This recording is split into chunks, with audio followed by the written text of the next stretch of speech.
کہ مرنے سے پہلے ہم سب کر لے اس پہ غور.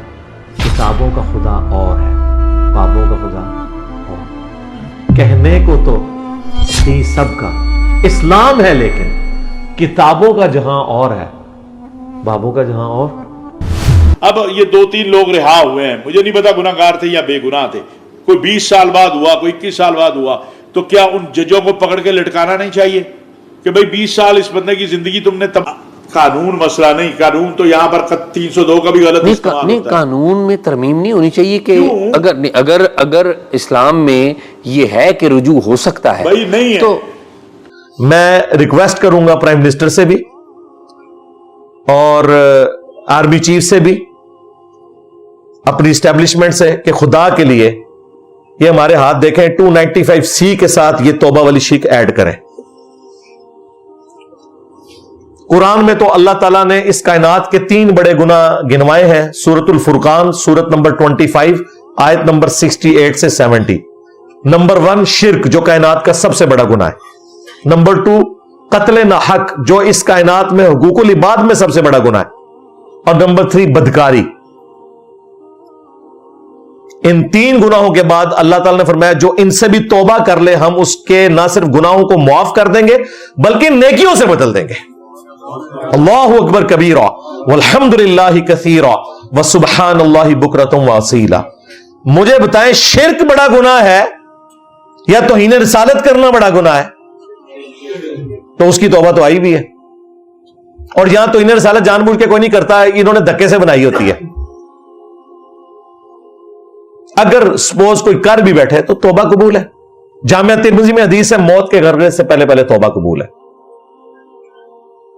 اسلام بڑا کلیئر ہے. اگر یہ آپ رستہ کھول دیں گے تو پھر یہاں کوئی مجرم ہی نہیں ہے. ان لوگوں نے جن لوگوں سے 7-7 ہزار فوٹو نکلی ہے، کتنی 7-7 ہزار 7-7 ہزار فوٹو نکلی ہے.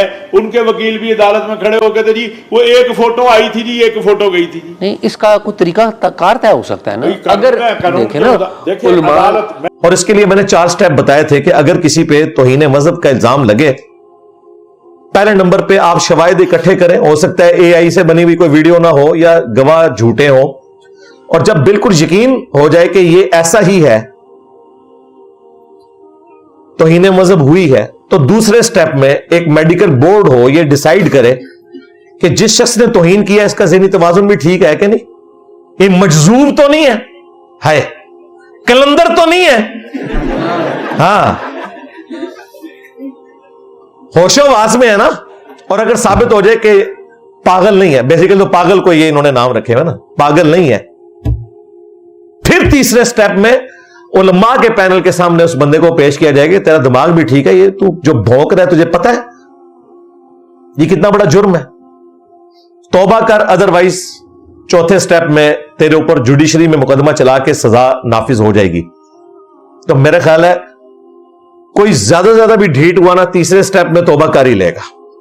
چوتھے سٹیپ تک جانے ہی کسی نے نہیں. لیکن یہ تو پہلا سٹیپ بھی نہیں طے ہوتا. یہ 4 سٹیپ بھی 295C کے اندر، چاہے آپ زمیمے کے طور پر، انیکشر کے طور پر لگائیں، یہ ہونا چاہیے. بہت سی تکلیف ہے لوگوں کو باہر، بہت سے یوٹیوبرز اور پتہ نہیں کس قسم کی چیزیں جو ہیں وہ اس بات پہ ناراض ہیں کہ ہم مظلوم کی آواز کیوں اٹھا رہے ہیں. وہ 1000 مرتبہ ناراض ہوتے رہیں، وہ اپنی دانش اور فلسفے کو تڑکا لگاتے رہیں، لیکن یہ حقائق ہے. ان کے پاس کچھ نہیں ہے، ان کے پاس صرف باتیں ہیں کہ وہ جی توہین ہو گئی، پاکستان میں یہ توہین ہوتی ہے. کہیں کوئی توہین نہیں کرتا، کسی کی جرت نہیں کہ یہاں 98% مسلمانوں کے ملک میں کوئی توہین کرے. میں 25 سال سے بلیسفیمی کے کیسز کو انویسٹیگیٹ کر رہا ہوں، ایک بھی کیس ایسا نہیں ہے. اور اگر آپ توہین پہ جائیں گے، جو آپ سٹینڈرز بنا رہے ہیں، ان سٹینڈرز کے تحت ہر دوسرا ملا توہین کرتا ہے. وہ توہین مذہب بھی کرتا ہے، وہ فرقہ واریت پھیلاتا ہے، وہ توہین انسانیت بھی کرتا ہے. تو پھر تو بہت پکڑے جائیں گے. ان کا گناہ یہ ہے کہ یہ غریب ہیں، ان کے بچے ٹریپ ہوئے اور ان کو جوڈیشل سنے بغیر. تو میں بہت آسانی کے ساتھ یہ کہہ سکتا ہوں کہ غیر ثابت شدہ الزامات کے تحت ان لوگوں کے بچے جیلوں میں ہیں، اور ان جیلوں میں ہیں جہاں سیکیورٹی کے انتظامات نہ ہونے کے برابر ہیں. ایسے واقعات پاکستان میں ہو چکے ہیں کہ بہت سے ایسے توہین کے ملزموں کو جیل میں ہی لوگوں نے حملہ کر کے نقصان پہنچایا. ان کے بچے بھی ولنریبل ہیں. حکومت کو جاگنا چاہیے اور دیکھنا چاہیے. اب میں سمجھتا ہوں کہ ہم یہ کہانیاں شروع ان کی سننا کرتے ہیں. سب سے پہلی کہانی یہ حافظ قرآن ہے.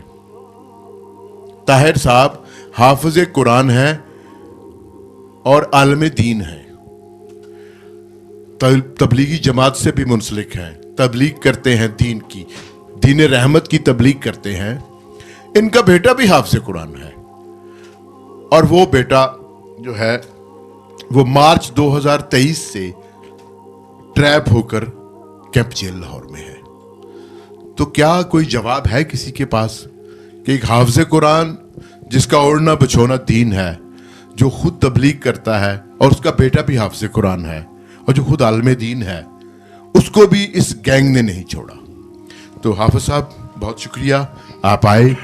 میں آپ سے جاننا چاہوں گا کہ آپ کے بیٹے کو عمیر کو کب گرفتار کیا گیا, اس پہ کیا الزام ہے اور اس وقت کیا صورتحال ہے؟ بسم اللہ الرحمن الرحیم. 3 مارچ 2023 کو میرے بیٹے کو مسجد سے گرفتار کیا گیا.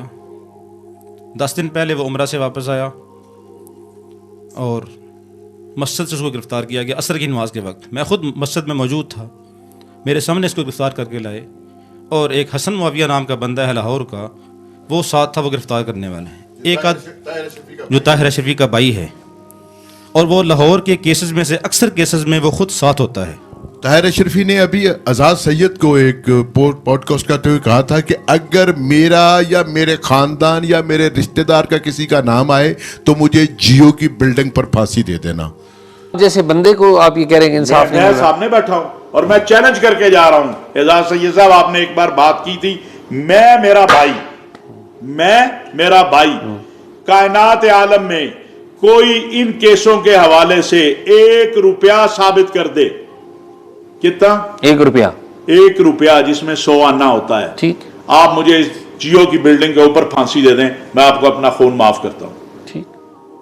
اس نے یہ اعلان کیا تھا اور یہ آج سن لیں حافظ صاحب ہے یہ کیا کہہ رہے ہیں. اور ان کے ساتھ 2-4 اور بھی ایسے افراد تھے جنہوں نے دین کا لبادہ اوڑھا ہوا تھا. ظاہراً نظر آ رہا تھا کہ وہ بھی کوئی دیندار ہیں, لیکن اندر سے میرے خیال کے اندر ان سے بڑا بے دین انسان کوئی نہیں ہوگا. ایک آدھ آدمی بیچ میں FIA کا تھا اور رستے کے اندر بھی میرے بیٹے کو مارنے پیٹنے والا یہ حسن معاویہ تھا.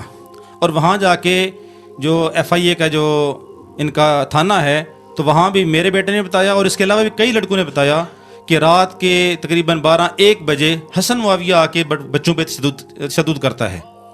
وہ ایک غیر آدمی کو جو سرکاری آدمی نہیں ہے تو وہ تھانے کے اندر آ کے وہ تشدد کر رہا ہے. اور تفتیش بھی یہ حسن معاویہ ہی کرتا تھا کہ مان جو تم نے یہ کام کیا ہے, حالانکہ ہمارے بچوں نے یہ کام نہیں کیا. ہم تو اب جو چند تصاویر ہیں جو دکھائے جاتے ہیں ہر ایک کو وہی دکھائی جاتی ہیں, اور ایسی تصاویر تو ایک عام آدمی جو جاہل آدمی ہے جو دین سے عاری ہے وہ آدمی بھی ایسی تصاویر دیکھنا تو شیئر کرنا دور دیکھ بھی نہیں سکتا. ایسی تصاویر کو آدمی شیئر کرے. میرے خود ڈپٹی ڈائریکٹر جو وہاں پہ FIA کے تھا ان سے میری بات ہوئی جب میرے بچے کو گرفتار کی. دوسرے دن میں گیا وہاں پہ کسی واسطے سے اس کے پاس, تو اس نے خود مجھے بتایا, لا کے موبائل لیا میرے بیٹے کا, ان کے پاس ہی تھا, اس نے لیا اور لے کے دیکھے. وہ کہتا ہے کہ آپ کا تعلق تو اہل سنت والجماعت سے ہے. میں کہا الحمدللہ. ہم کہتے ہیں اہل سنت والجماعت یہ تو دفاع صحابہ کرنے والے, دفاع اہل بیت کرنے والے ہیں, یہ تو توہین نہیں کرتے. میں نے کہا بالکل الحمدللہ, ہم تو توہین کا تصور بھی نہیں کر سکتے. صحابہ اہل بیت رضی اللہ عنہ اجمعین تو دور کی بات ہے, ہم تو کسی ادنا مسلمان کی توہین کرنا, ادنا اللہ کی ولی کی توہین کرنا, اس کو بھی ہم کفر سمجھتے ہیں. کیا جائے کہ ہم صحابہ اور اہل بیت کی توہین کریں. تو پھر اس نے وہ میرے بیٹے کی ID کھولی, فیس بک وغیرہ کھولی, دیکھتا رہا تو کہتا ہے آپ کا تعلق تو اہل سنت والجماعت سے ہے, بلکہ اہل سنت والجماعت کی مشدد تنظیم سے ہے جو دفاع صحابہ کرتے ہیں. تو یہ اس سے توہین کیسے ہوئی, کس نے کی؟ میں نے کہا آپ دیکھ لیں, ایک آدمی توہین کرتا ہے اس کا سیاق و سباق دیکھیں, پیچھے دیکھیں, اس کا بیک گراؤنڈ دیکھیں, اس نے کیا کیا ہے یا نہیں کیا. تو کہتا ہے, پھر خود ہی کہتا ہے اس کو FIA کے جو سب انسپیکٹر تھا کہ یار اس میں تو مجھے کچھ نظر نہیں آ رہا. تو وہ اس نے کہا سر اس میں ہے. تو اس نے اس کو اشارہ کیا, مجھے کہتا آپ باہر چلے جائیں. پھر میں بلایا تو کہتا ہے جی ہم اس کا ریمانڈ لے رہے ہیں, ہم اس کو تفتیش کریں گے. تو یہ ساری کی ساری یہ ان کی اپنی ملی بھگت سے ہو رہا ہے, اور یہ سب یہ چند یعنی کہ سرکاری آدمی ہیں, سرکاری افراد اور یہ کچھ سیاسی افراد ہیں, یعنی کہ ان کے ساتھ مل کے سب کچھ یہ کر رہے ہیں. تو آپ کا بچہ اس وقت جو ہے وہ ریمانڈ پر ہے, جی جیل میں ہے, جوڈیشل پر ہے. ہاں جی, 3.25 سال ہو گئے تقریباً جیل میں ہے. تو اس دوران آپ نے خود بھی, آپ عالم دین ہیں, آپ نے وہاں مقامی علماء سے کوئی رابطہ نہیں کیا, یا خود کسی ایسے شخص تک نہیں پہنچے جو آپ کی مدد کر سکے؟ جی ہم نے کئی سیاسی افراد سے یہ رابطہ کیا, لیکن سیاسی افراد بھی وہ جی توہین ہوئی ہے, تحقیق نہیں کر رہے. لیکن ہم نے تو تقریباً یعنی کہ 101 افراد نے مل کر مشترکہ طور پہ ہائی کورٹ اسلام آباد میں بھی پٹیشن دائر کی ہوئی ہے کہ ایک کمیشن بنے, دیکھے کہ مجرم کون ہے, جو مجرم ہے اس کو سزا دیں. اگر ہمارا بچہ مجرم ہے اس کو سزا دے دیں, ہمیں کوئی اعتراض نہیں ہے. لیکن جو مجرم نہیں ہیں ان کو بلا جواز ان کو گرفتار کرنا, جیلوں میں ڈالنا, اور حتیٰ کہ یعنی کہ ان وکلاء کو, جو ہم نے کئی ایسے وکیل کیے, وکیلوں سے بات کی, انہوں نے کہا ٹھیک ہے ہم آپ کا کیس لڑیں گے. لیکن 2 دن کے بعد انہوں نے کہا جی معذرت ہم نہیں کرتے. انہوں نے پوچھا بھائی وجہ کیا ہے, کسی واسطے پوچھا, جی ہمیں وہ دھمکیاں دے رہے ہیں. یعنی ایسے لوگ یہ وکلاء کو بھی دھمکیاں دے رہے ہیں اور ججوں کو بھی دھمکیاں دے رہے ہیں کہ آپ یہ ان کو کیس لڑیں گے, آپ ان کو کیس کا فیصلہ کریں گے, ہم آپ کو نہیں چھوڑیں گے. ان کو بھی دھمکیاں دیتے ہیں یہ لوگ. آپ کی آخری ملاقات کب ہوئی ہے اپنے بیٹے سے؟ ہر 2 ہفتے کے بعد ملاقات ہوتی ہے. جب ملنے گئے ہیں تو جی. کیا آپ اس سے بات کرتے ہیں, یا وہ آپ کے ساتھ کیا شیئر کرتا ہے؟ بات حال حوالی پوچھتی ہیں, 15-20 منٹ میں آدمی کیا بات کر سکتا ہے, یا کیا بس یہی کہ باہر یہ ہو رہا ہے, فلاں کی بیل ہوگی, فلاں کی اسی کیس کے اندر اب تقریباً میرے حال میں کوئی 80 کے قریب ان کے بچوں کی بیلیں ہو چکی ہیں. یہی کیس ہیں اور یہی مدعی ہیں, مخصوص افراد ہیں جو مدعی ہیں. ایک مدعی نے 5-5 6-6 FIR درج کروائی ہوئی ہیں, اور ایک FIR کے اندر 15-15 20-20 10-10 12-12 افراد ہیں. انہوں نے تو حافظ صاحب آپ سے کبھی کسی نے کوئی پیسے مانگے, کوئی ڈیمانڈ کی؟ نہیں, مجھ سے تو کسی نے نہیں مانگے. آپ سے ڈیمانڈ نہیں کی ہے. Thank you. ہم اگلے مرحلے میں آپ سے بات کرتے ہیں. میں عدالت کو طاقتور بنانے کے لیے تیار ہوں. میں چیف جسٹس آف پاکستان کو آپ کے ذریعے کہتا ہوں کہ جناب 3 ماہ میں ٹرائل کریں, گناہ گار ہے تو سزا دیں, بے گناہ ہے تو رہا کریں. آپ یہ کہتے ہیں, اگلی بات سنیں, یہ بڑی مشکل بات ہے. اگلی بات, اگر کسی نے کسی پر توہین کا غلط الزام لگایا ہے تو توہین کا مرتکب وہ شخص ہوا جس نے غلط الزام لگایا ہے, لٹکائے نہ اس کو. اور فرقوں کی دکانیں بند. The damage has been done.